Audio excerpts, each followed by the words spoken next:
20 ans plus tard, le constat il est assez amer. Les quartiers populaires sont encore considérés comme des sujets type quartier populaire en fonction de l'imaginaire de certains journalistes. Bonjour, je m'appelle Sarah Ichou, je suis la directrice du Bondi Blog. Le 27 octobre 2005, nous sommes à Clichy-sous-Bois, en Seine-Saint-Denis, et une bande d'adolescents qui décident d'organiser un foot. Parmi eux, il y a effectivement Zied Benna et Bouna Traoré, 15 et 17 ans, qui participent à ce foot et qui, en rentrant, rencontrent la police. Il est 17h30, ce jeudi à Clichy-sous-Bois.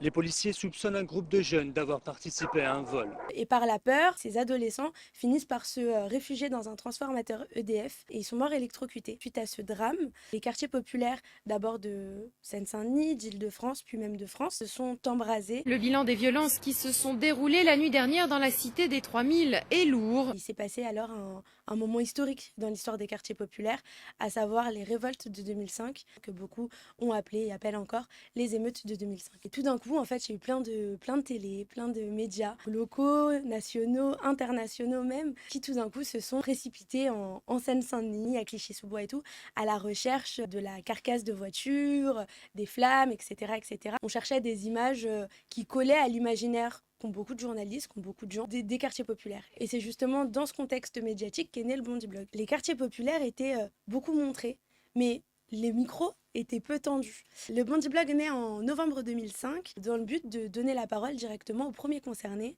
aux jeunes notamment, mais pas que. 20 ans plus tard, le constat, effectivement, il est assez amer. En 2023, on a eu un autre drame, celui de la mort de Naël Merzouk à Nanterre, où les quartiers populaires sont encore considérés comme des sujets type quartier populaire en fonction de l'imaginaire de certains journalistes. 2023 a été assez frappant malheureusement à ce niveau-là.